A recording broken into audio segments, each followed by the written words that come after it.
Rocks rule.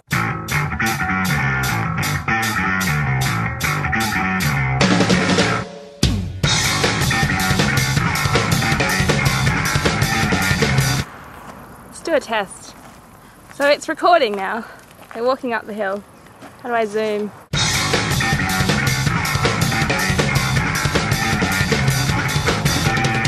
Rocks rule. Hi, I'm Dr. Rocks. R-O-X. Today we're going to be talking about volcanoes and distribution.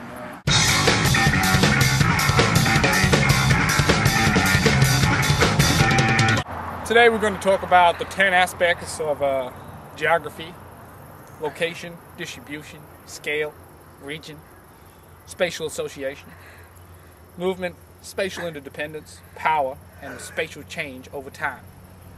But what we're going to be focusing on is distribution. Distribution. Yeah. Distribution.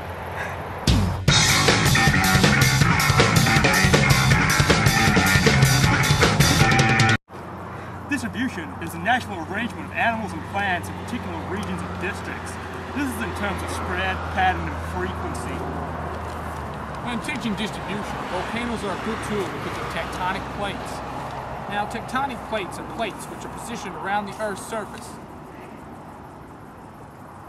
A volcano is described as an opening of the Earth's surface which allows ash, magma, and gas to escape from below the Earth's surface.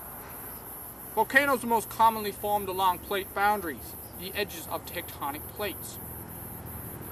Areas which are continental, containing mostly land, or oceanic, containing mostly under ocean plates, they push or pull away from each other. To go into further detail, it is quite evident that I'm going to have to read the sheet.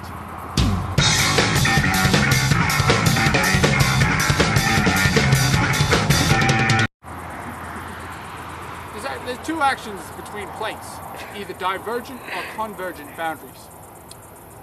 Divergent boundaries are often found when two oceanic plates pull away from each other, away from each other, away from each other, forming new lava and magma to rise through this crack and form new oceanic crust.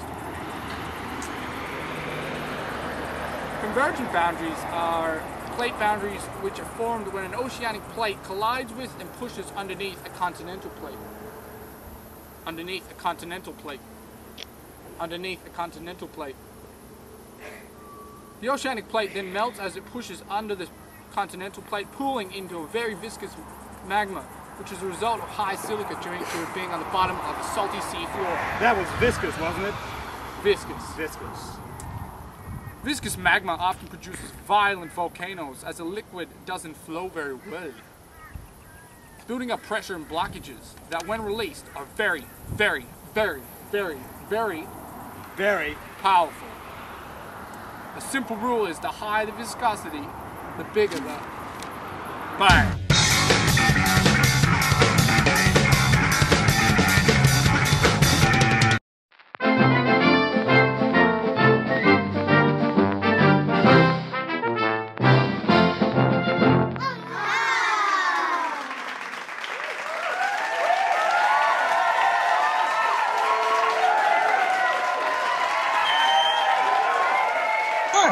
My name is Dr. Shopping Lobster, and today I'm going to talk to you about geography.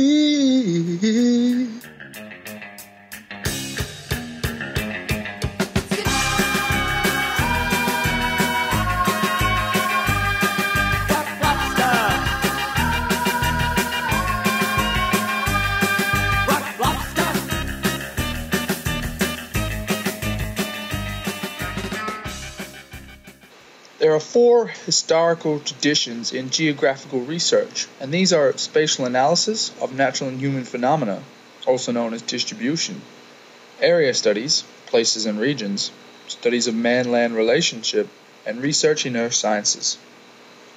As a bridge between the human and physical sciences, geography is divided into two main branches, human geography and physical geography. Human geography focuses largely on the built environment and how space is created, viewed, and managed by humans, as well as the influence humans have on this space they occupy. Physical geography is a study of the natural environment and how the climate, vegetation and life, soil, water, and landforms are produced and interact.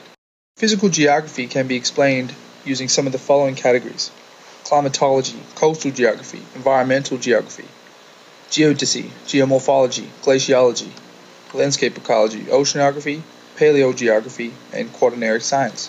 Today we are going to use volcanoes and tectonic plates as a means to explain how the physical and human forms of geography are intertwined. As seen recently in the news, both Samoa and the Pacific Islands, as well as Sumatra, have been affected by natural disasters, both relating to tectonic plates and movement of the Earth's surface.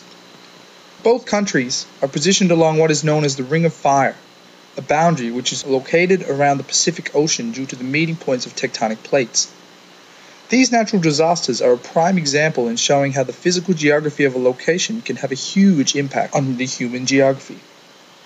In terms of distribution, the majority of earthquakes, volcanoes, and tsunamis all occurred along these fault lines.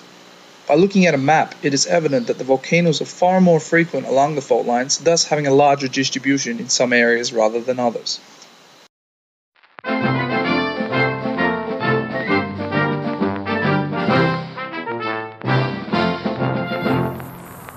Hi, I hope you've enjoyed our presentation on distribution today and you've learned how to distribute yourself amongst this world of ours. I'd like to thank Dr. Finkelstein. Finkelstein, but it's been a pleasure as always. Thank you, Dr. Finkelstein, for your time and yeah.